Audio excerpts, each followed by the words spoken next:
안녕하세요. 명예의 건강 비결 문지혜입니다. 현대인들은 엘리베이터를 이용하고 자동차를 이용하면서 걷는 일이 점점 줄어들고 있습니다. 하지만 아직까지는 짧은 거리를 걷고 계단을 오르내리는 일이 역시 우리의 일상이죠. 하지만 우리가 귀찮아 했던 계단 오르내리는 일과 짧은 거리를 걷는 일이 질병으로 인해서 숨이 가쁜 일이 되기도 합니다. 오늘은 작은 움직임에도 숨이 차는 협심증에 관한 이야기 나눠보겠습니다. 환자를 최우선으로 생각하고 치료하는 명의 권현철 교수와 함께합니다. 어서 오세요.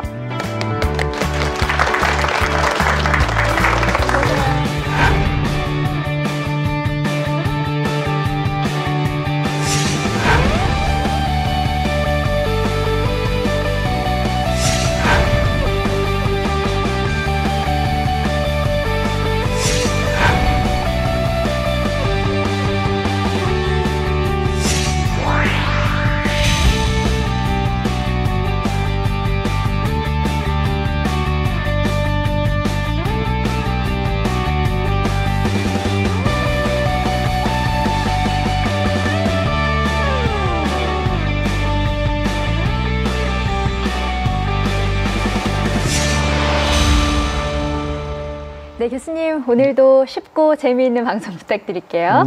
네, 오늘도 심혈관 질환에 대한 이야기를 나눠볼 텐데요.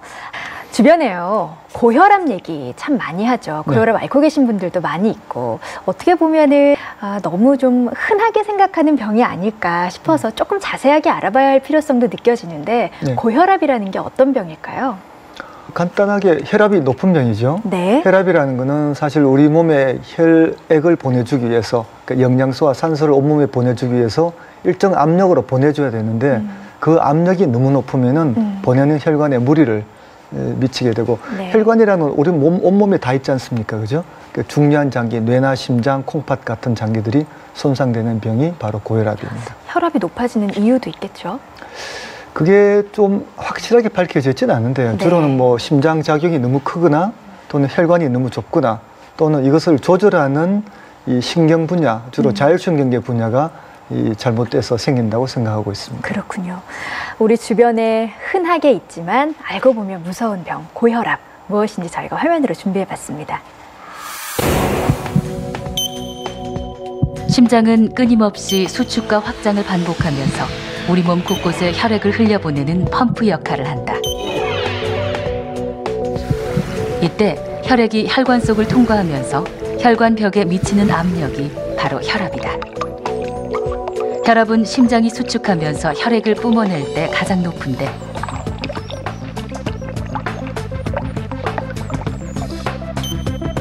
이때를 수축기 혈압, 심장이 확장되면서 혈액을 받아들일 때를 확장기 혈압이라고 한다.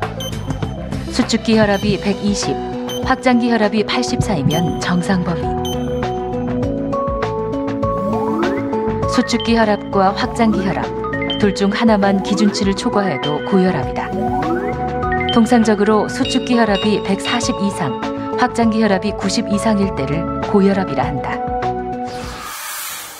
고혈압 진단 수치, 기준을 한번 저희가 화면으로 준비를 해봤는데, 정상 수치는 많이들 알고 계신 것 같아요. 뭐 120에 80 이 정도. 근데 막상 고혈압의 수치는 잘 몰랐던 것 같거든요. 여러분은 어떠세요? 네, 잘 모르셨던 것 같아요. 좀 설명 좀 해주세요, 선생님. 예. 가장 뭐 정상적인 혈압이란 120에 80인데 사실 120에 80이나 뭐 100에 60이나 사실 위험은 크게 차이가 없습니다. 140에 90 이상, 그것도 뭐 3번 이상 재어서 140에 90 이상이 나오면은 그것을 고혈압이라고 정의를 하고요. 또 그때부터 위험이 증가합니다. 그 사이에 120에 80에서 140, 90 사이는 치료할 필요는 없지만 그래도 좀 주의하시라는 그 정도의 이제 전고혈압, 고혈압 의심 뭐 이런 표현을 합니다. 그렇군요. 우리가 왜 혈당 같은 거 체크할 때도 주로 뭐 어느 정도 시간대에 하는 게 조금 더 그나마 그 정확하다라는 게 있잖아요. 고혈압도 뭐 오전, 오후 어느 때 하는 게 더 좋다 이런 게 있을까요? 그게 정해진 것은 없습니다.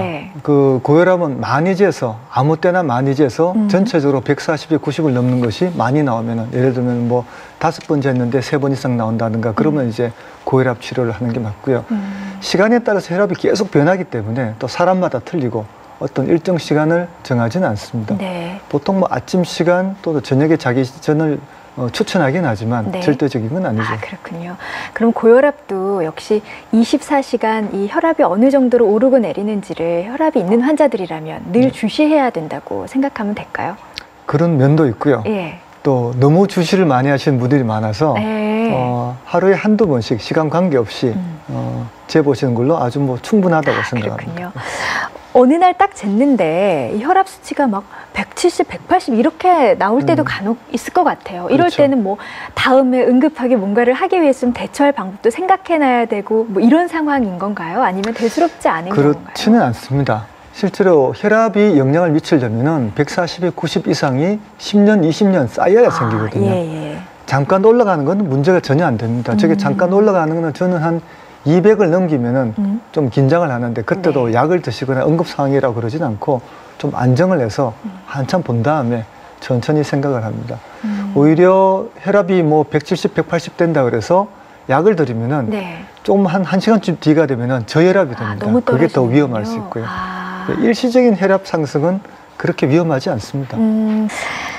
우리가요, 그 드라마나 영화 같은 데 보면 꼭 그 어느 기업의 회장님들이 아이고 이러면서 네. 뒷목을 잡고 그랬단 말이야 하면서 쓰러지시는 그런 장면들이 많이 나오잖아요. 그래서 고혈압 하면 뒷목을 잡고 쓰러지는 증상이 나타난다. 그렇게 네, 알고 있는데 대표적인 X죠. 대표적인 X고 설명을 많이 합니다. 거기에 대해서. 네. 되게 그 고혈압 환자분들이 자기는 혈압이 올라가는 걸 느낄 수 있다고 표현을 해요. 네. 그래서 뒷목이 아프다. 그걸 많이 표현하는데 실제로는 이게 뒷목이 아픈 거는 대개는 근육통입니다. 긴장성 두통, 근육통이 대표고 네. 그때 혈압을 재보면은 혈압이 높습니다. 네. 왜냐? 아프니까요. 손가락에 바늘로 팍 찌른 다음에 혈압 재보면은 그래도 높습니다. 아프니까 혈압이 높은 거죠. 거꾸로 혈압을 낮춘다고 통증이 없어지는 건 아니니까요. 네. 그런 경우에 혈압을 안 재는 게 좋고 두 번째는 재더라도 높더라도 좀 쉬면서 그러니까 완전 고혈압이라는 거는 완전 편안한 상태에서 혈압이 높아야 그걸 고혈압이라고 지칭을 합니다. 그렇군요. 그러면 고혈압을 치료하는 방법에는 어떤 것들이 있어요? 대표적으로는 뭐 약물 치료와 생활 습관 치료. 생활 습관 치료는 아무래도 가장 중요한 게 몸무게. 네. 몸무게가 가장 뭐 비만일수록 혈압 높다는 건 당연한 거고요. 네. 칼로리 섭취, 동물 지방 섭취 이런 것들은 좀 제한해야 되는 거는 고혈압으로 인해서 나중에 심장병이나 뇌병이 생기는 걸 막기 위해서 중요한 것이고요. 가장 효과적인 것이 역시 약물 치료입니다. 고혈압 약은 평생을 먹어도 별로 문제없게 된 아주 안전한 약이거든요. 네. 그래서 효과적으로는 약을 드시고 그 나머지로는 식이요법이나 운동을 해서 네. 그 보조를 맞춰주시는 게 가장 안전하다고 생각됩니다. 근데 고혈압은 한번 약을 먹으면 평생 먹어야 된다고들 생각을 하시는데 네. 이게 잘 고쳐지지 않아서 그런 건가요? 그건 사실은 아닙니다. 사실. 네. 예를 들면 몸무게가 많이 나가는 사람이 고혈압이라서 약을 먹었는데 몸무게를 뺐다. 혈압이 떨어지거든요. 네. 그럼 혈압약 끊어야죠. 혈압약은 중독성 약이 아닙니다. 네. 마약도 아닙니다. 높기 때문에 낮추는 약입니다. 고혈압이 평생 가기 때문에 평생 드시는 건데 네. 뭐 스트레스가 사라졌다든가 또 몸무게 빠졌다든가 그런 경우에 좋아지면은 혈압약 끊어야죠, 당연히. 약물 말고도 생활 습관만으로도 고혈압을 충분히 치료할 수 있다는 있죠. 말씀이시군요. 네. 근데 약물로도 치료가 안 되는 고혈압이 있다고 들었어요. 예. 이런 경우는 어떻게 치료를 하죠? 그걸 소위 뭐 저항성 고혈압이라고 얘기하는데 네. 보통 우리 정의하기에 한 3가지 약물을 먹어도 서로 다른 3가지 약을 같이 써도 혈압이 140에 90 이상이 된다든가 또는 조절되더라도 4가지, 5가지 약을 쓰는 그러니까 약이 좀 너무 많죠. 그런 네. 경우를 저항성 고혈압이라고 그러는데 그 경우에 뭐 심장병, 뭐 뇌졸중이 많이 생기는 것으로 보고가 되고 있습니다. 네, 교수님께서 국내에서 처음으로 성공한 시도하신 네. 수술법이 있다고 들었는데 그게 네. 약물로 치료가 안 되는 고혈압을 수술하는 맞습니다. 방법인가요? 예. 약물로 치료가 안 되는 경우에 네. 우리 혈압을 조정하는 신경 중에 가장 중요한 것이 신장으로 들어가는 혈관입니다. 들어가는 혈관, 나오는 혈관 둘 다 우리 몸의 자율성 경계를 조절하는 가장 중요한 부분인데 네. 그 부분을 이 전극으로 절제를 함으로써 이 기능을 없애는 거죠. 네. 그럼으로써 이제 혈압을 낮추는 그런 시술이 최근에 도입이 돼 아직 상용화는 돼 있지 않는데 저희가 연구의 한 부분으로 현재 한 30명 정도의 환자를 시술해서 좋은 결과를 얻고 있습니다. 그렇군요. 얘기로만 들으니까 조금 어려우시죠. 그래서 저희가 화면을 준비해봤어요. 고주파 신장 교감 신경 차단술 함께 보시죠. 인체에서 교감신경이 가장 많이 집중된 곳이 바로 신장이다. 교감신경이 활성화될수록 뇌는 우리 몸에 신호를 보내 혈압을 상승시키는 호르몬을 더 많이 분비한다. 고주파를 이용한 교감신경 차단술은 대동맥을 따라 특수 제작된 관을 삽입한 후 고주파열로 신장의 교감신경을 차단하는 방법이다.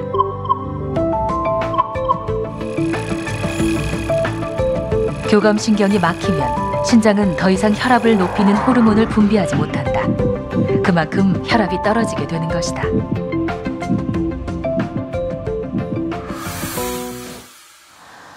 그러니까 쉽게 얘기를 하자면 신장의 교감신경을 차단해서 혈압을 낮추는 수술. 예. 시술. 저희는 그냥 시술. 네. 저희는 그냥 이 정도로만 이해를 하면 되는 그렇습니다. 거죠. 예. 예. 근데 이 시술도 약물 치료가 안 되는 사람들 중에서도 또 받을 수 있는 사람과 그렇지 않은 사람 좀 조건이 있을 것 같아요. 대부분은 받을 수 있습니다. 그 일부는 뭐 혈관이 들어가는 길에 혈관이 안 좋은 사람은 네. 받기가 좀 어렵겠지만 대부분 가능하고, 더 중요한 거는 사실 그렇다고 해서 혈압약을 완전히 끊지는 못합니다. 그래서 약으로 조절이 안 되는 환자를 대상으로 선택적으로 하고 있으니까 네. 주변에 뭐 혈압 조절이 정말 안 되시는 분들은 이런 시술이 있다는 걸 알고 좀 알려주시면 네. 될 것 같습니다. 더 발전했으면 좋겠네요. 네. 자, 명예의 건강 비결 심혈관 질환에 대해서 권현철 교수와 함께 이야기 나누고 있습니다. 저희가요 교수님, 협심증을 또 빼놓을 수가 없잖아요. 이거 굉장히 중요하죠. 중요하죠. 예. 협심증은 그 심근경색하고 같이 얘기가 많이 되고 있습니다. 네. 심근경색이라는 거는 혈관이 좁아져서 보통은 막혀서 혈관이 막혀서 심장의 일부가 완전히 죽는 걸 뜻하는 것이고, 협심증은 좁아졌는데 이 평소에는 괜찮아요. 평소에는 괜찮은데 이 활동을 할 때 뭐 예를 들면 이제 뭐 강남대로에 이 10차선인데 네. 그 중에 한 5차선을 공사를 하면은 한밤중에는 차가 통과를 합니다. 근데 이제 러시아고 되면 꽉 막히잖아요. 그죠? 심장도 막히고. 이게 혈관이 좁아지기 때문에 네. 평소에는 사는데 괜찮은데 운동을 하면은 산소 요구량이 한 4배 정도 증가합니다. 그 요구량을 못 맞추기 때문에 주로는 운동 시에 무슨 무거운 걸 들거나 운동을 할 때 가슴 통증을 느끼는 것을 보통 일반적으로 협심증이라고 얘기합니다. 그러니까 심근경색은 혈관이 아예 막혀서 심장이 그렇죠. 죽는 것이고 네. 협심증은 혈관이 점점 더 좁아져서 네. 통하기가 어려워지는 증상이라고 이해를 하면 되겠군요. 저희가 화면을 준비해봤어요. 협심증에 대해서 화면으로 만나보시죠. 협심증의 종류는 크게 2가지로 나뉜다. 우리가 일반적으로 협심증이라고 이야기하는 것은 심장으로 산소와 영양분을 공급하는 관상동맥이 점점 좁아지는 협착성 협심증.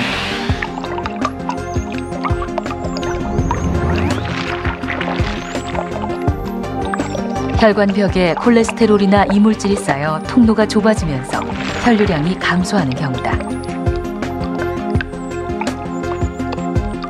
협착과 상관없이 경련이 생길 때만 혈관이 수축하면 경련성 협심증이다.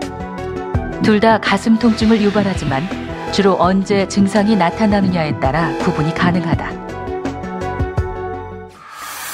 관상동맥이 좁아져서 생기는 협심증, 우리가 여러 번 교수님께서 말씀을 하셨지만 더 얘기를 해도 지나치지 않을 것 같아요. 왜 혈관이 좁아지는지 몇 가지 강력한 적이 있죠. 예. 그 부분에 대해서 좀 얘기를 더 들어보죠. 그렇지. 가장 중요한 것은 뭐 동맥경화 네. 또는 죽상경화라고 하는 그런 동맥경화가 가장 중요한 원인인데 여기 네. 이 자료에 보시는 바와 같이 혈관이 정상적인 혈관에서 안쪽 혈관 내부에 콜레스테롤이 쌓이면서 전체적으로 계속 좁아지게 됩니다. 이 길로 혈액이 다니려면은 네. 좀 힘들어지게 되는 네. 그런 현상이죠.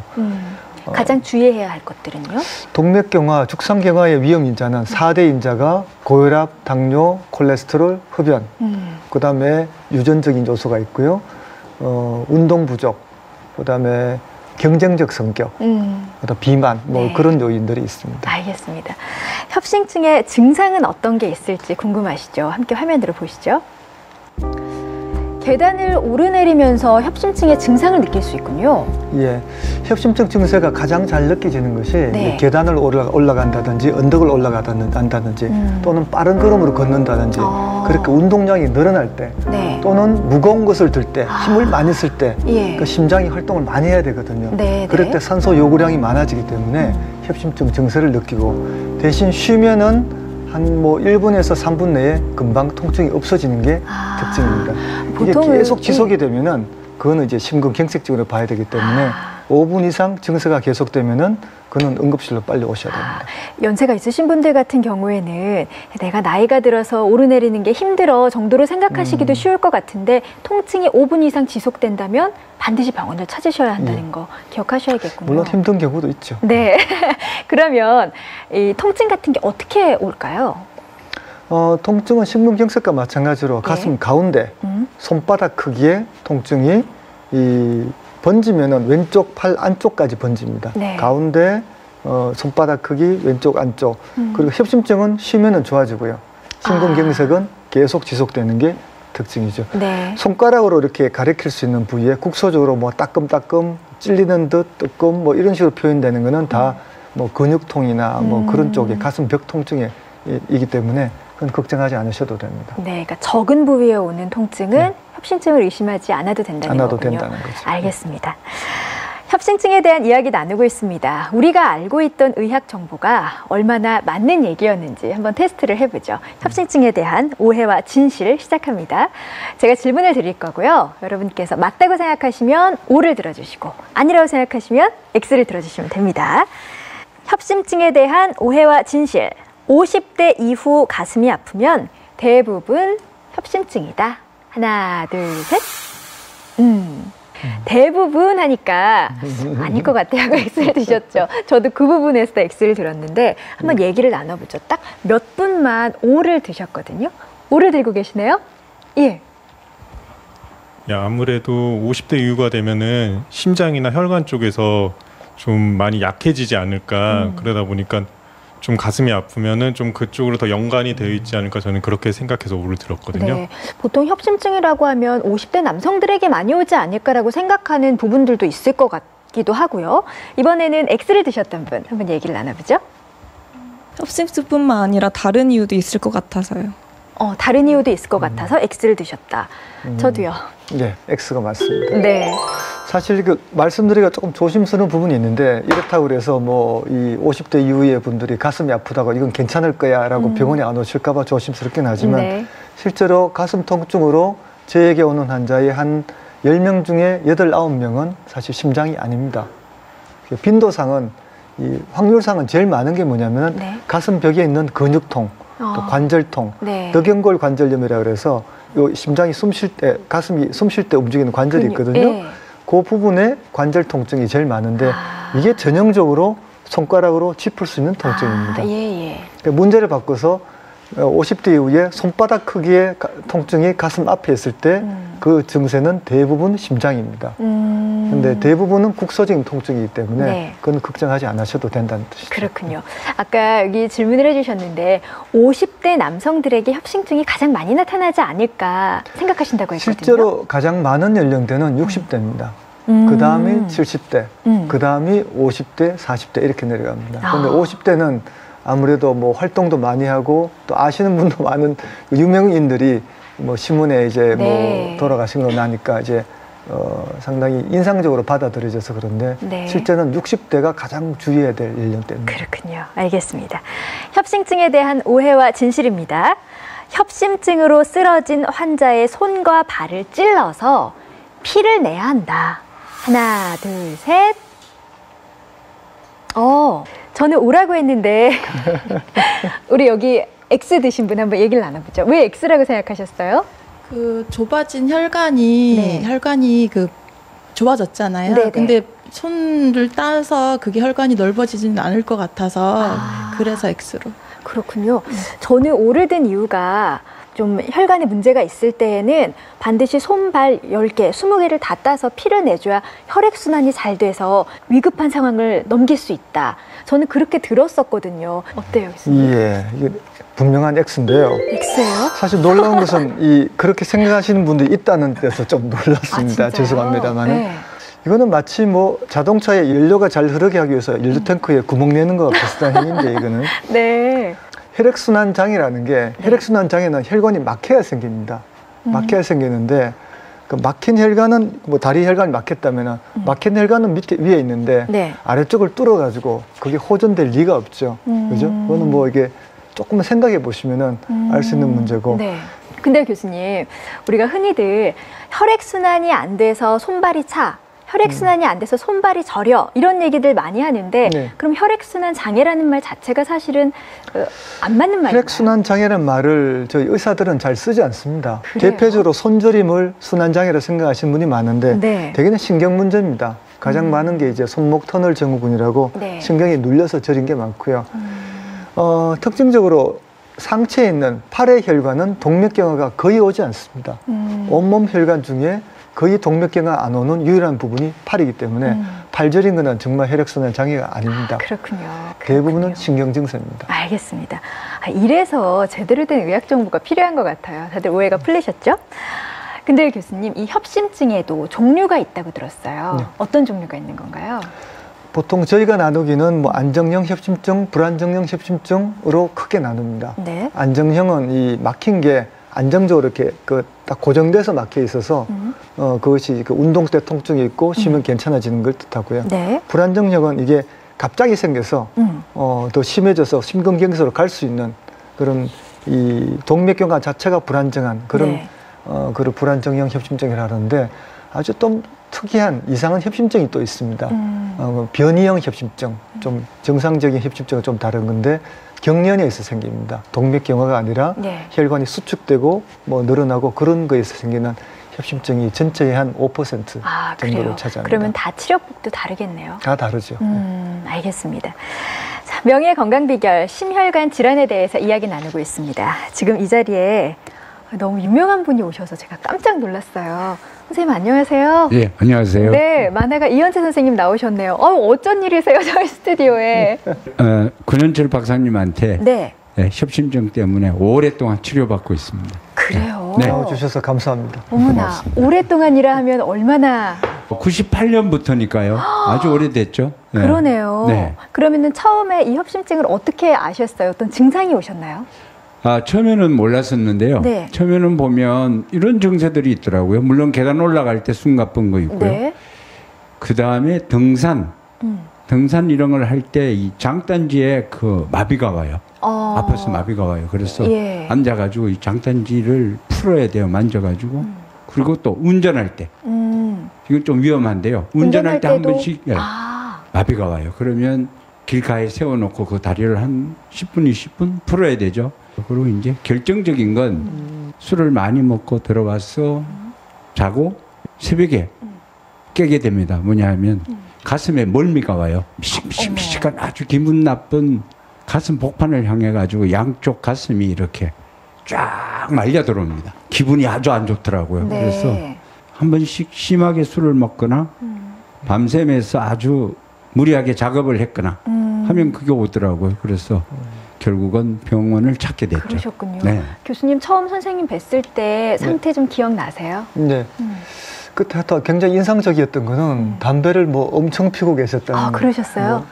이거라면 새가 뭘 뭐 수십 년간 피셨더라고요. 네. 그다음에 증세는 아주 경련성 협심증, 변형 협심증의 특징이 뭐냐면은 네. 새벽에 잘 오고, 그다음에 추울 때 잘 오고, 가장 특징이 술 마신 다음 날 잘 옵니다. 거기다 혈관이 수축되는 그런 상태, 그런 걸 도와주는 상태이기 때문에 그런데 예. 그게 딱 맞았거든요. 네네. 사실 이게 이 변형 협심증은 이 좀 심장 전문의가 특히 협심증 전문의가 아니면 잘 놓치는 경우가 많이 있습니다. 다른 병원에서 이제 놓치는 경우가 많은데 하여튼 증세를 들어보고 네? 특징적이라고 생각해서 바로 이제 관상동맥 조영술을 해서 이 증명을 했던 그런 경우가 되겠습니다. 네. 아니 근데 선생님 네. 담배를 굉장히 많이 피우셨네요. 네, 많이 피웠습니다. 술도 많이 먹고. 술도 많이 드셨고요. 네, 그래서 그때 가끔 인터뷰를 하면 만화를 무엇으로 그리고 계십니까? 그러면 제가 설마 술과 담배를 끊고 있습니다라고 얘기할 정도로 아주. 예. 아, 그러셨군요. 네. 그럼 지금은 어떻게 그 진단을 받고 나서는 좀 줄이셨어요? 아니면 끊으셨어요? 지금 뭐 술도 마시지 않고요. 네. 담배도 예, 그때 끊었습니다. 아, 그러니까 지금은 아주 착한 네. 몸이 착한 남자로 아주 살고 있어요. 아주 모범적인 환자분이신데요. 아, 그래요? 중간에 실수는 있으셨죠. 네. 하여튼 처음 진단받고 난 다음에 설명을 드리니까 바로 담배를 끊으시더라고요. 그래서 한 3, 4년 잘 끊으셨어요. 그 다음에 제가 이제 미국을 좀 갔다 오느라고 안 뵀는데 그 사이에 담배를 또 피셨더라고요. 아마 그때 영화 때문에? 영화 작업 때문에 아마 그러셨던 거 같은데. 그리고 그 다음 와서 진단했는데 또 더 심해졌어요. 어머나. 그래서 뭐 검사 몇 번 하고 그 다음에 또 잘 끊으셨어요. 또. 그래서 지금은 이제 착한 몸 상태가 되신 거군요. 특히 경련성 협심증은 담배가 가장 중요한 원인입니다. 그렇기 때문에 지금 굉장히 착하게 하셔서 경련약도 거의 끊고 뭐 굉장히 건강하게 살고 계시죠. 선생님 지금은 그럼 건강 관리는 어떻게 하고 계세요? 지금은 아주 그래서 바르게 살고 있습니다. 많이 걷고 그리고 등산 이런 것 좀 하고요. 그리고 음식 조절을 많이 하죠. 기름기 있는 것. 사실 고단백을 많이 좋아했었거든요. 가장 중요한 것. 몸무게를 빼라라는 걸 굉장히 그 말을 잘 듣고 있죠. 건강관리 잘 하셔서 우리 좋은 작품으로 또 만났으면 좋겠습니다. 아, 고맙습니다. 네, 감사합니다. 네.